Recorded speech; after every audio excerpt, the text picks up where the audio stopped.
ओम शांति। साकार मुरली से स्टोरी सच्चा पारस। विनय और गोविंद दो ब्राह्मण दोस्त थे। दोनों में से गोविंद विशाल बुद्धि था और कोई भी बेकायदे चलन नहीं चलता था। वह सदा सच्ची कमाई करने और कराने में विश्वास रखता था। एक दिन विनय मानसरोवर की यात्रा की तैयारी कर रहा था। तभी गोविंद उसके घर आता है। गोविंद पूछता है, विनय कहाँ जाने की तैयारी कर रहे हो? विनय कहता है, ये आत्मा अब अजामिल जैसी गंदी हो गई है। सोच रहा हूँ कि मानसरोवर में डुबकी लगाकर इसे साफ कर लूँ। उसकी ही तैयारी कर रहा हूँ। गोविंद को परमात्म सर्विस का शौक तो था ही।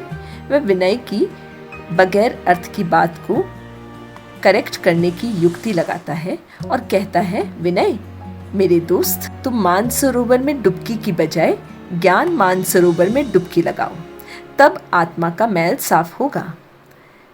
विनय कहता, दोस्त मैं कुछ समझा नहीं।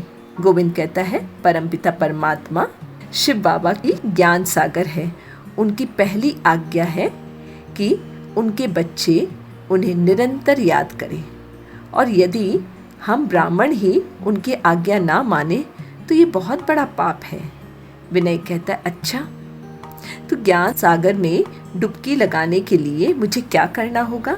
गोविंद कहता है, सबसे पहले तो संभाल करनी है कि आत्मा पर कोई बीमारी ना लगे।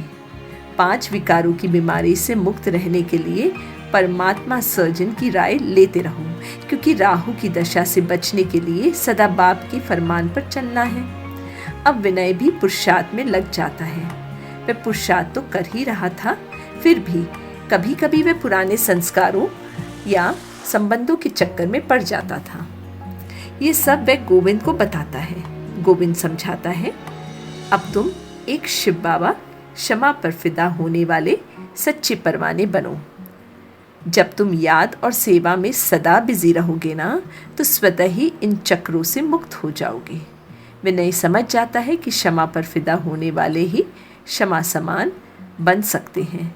इसलिए अब वह अपनी बुद्धि में परमात्मा क्षमा के सिवाय कुछ भी नहीं रखता था।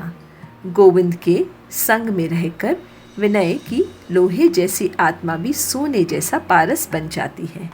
इस कहानी से हमें ये शिक्षा मिलती है कि जो बच्चे ज्ञान सागर में डूबे रहते हैं वह ही सच्चे पारस बनते हैं। अच्छा, ओम शांति।